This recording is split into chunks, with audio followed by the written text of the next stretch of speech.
This is for my ladies over the age of 50 who are struggling to lose weight. So I did an Ask Me Anything in my stories, and one of the questions that I was asked was, how do women over the age of 50 lose weight? And I have 5 tips for how to lose weight if you're over the age of 50. Now, you may be thinking, well, Nick, you're not freaking 50. Well, I've trained women from the ages of 20 to well over 70 years old. And I do understand the changes that happen as we hit a new decade. It seems like every new decade, like something different seems to happen to our bodies. And I want you to know, ladies, that this is not something that just, we get older and things slow down and this is what happens. It does not have to be that way. So these 5 steps are going to get you through this and hopefully get your body responding again. So number 1 is get your hormones checked.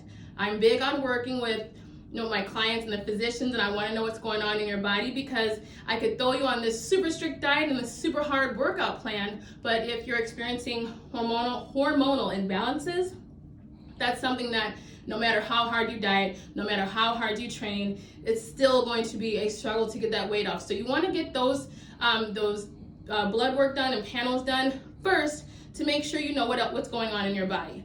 And number 2, and some of these will surprise you because it's not about working out and eating right. Number 2, are you stressed? Is it yes? Because a lot of us are, and that's okay. But stress is one of the number 1 reasons for a stall in weight loss. Stress increases our cortisol levels and essentially starts just shutting things down, and your body's not going to release that weight. You have to find ways to manage stress. I'm a huge fan of meditation and yoga for this. Definitely find a way to manage your stress. Number 3, how is your sleep?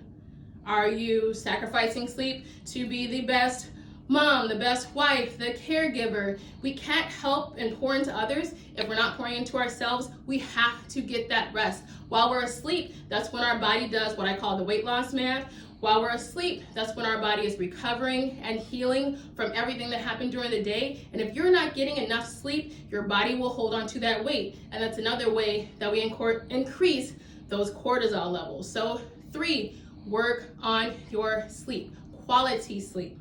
You want to get between 7 to 8 hours per day. And number 4, I want us to get out of this way of thinking when it comes to diet and nutrition. First of all, y'all know I hate diets, but a lot of times it's not about backing away from the table or cutting our meals in half. It's not even about cutting back on what you're eating. It's about eating enough of the right foods. Make sure that you're getting enough fiber. I want you loading up on fruits and veggies, and don't worry about the sugar in the fruit. Natural sugar is not the same as the sugar that comes from a fried chicken and donut sandwich. So I want you to focus on getting more fiber. When your body has the nutrients it needs, it will help you to lose weight and shed fat, and that gets your metabolism and things working the way that they're supposed to work. And finally, number 5, we had to get to something with working out. You want to strength train. Now, it's tempting when you walk into the gym and you're kind of, not necessarily know what you're doing. It's easy to hop on a cardio machine because you know how to use it.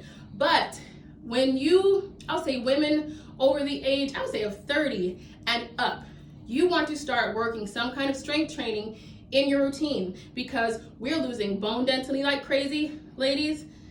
Building muscle increases bone density. We are losing muscle like crazy the older that we get and as our bodies age. So we want to maintain that muscle, because that's what keeps our bodies, I call our muscle as our body's fat furnace, up and running. So you don't want to become a cardio queen and be on 2 hours of cardio, because you'll lose size, but then we'll get the flabby arms and the kind of loose skin and what we call like skinny fat. No, we want to pick up some weights, or even yoga is a form of strength training to build that sweet, valuable muscle that's going to keep your body burning fat. So I'm going to do another Ask Anything this week. If you have any questions, let me know in the comments.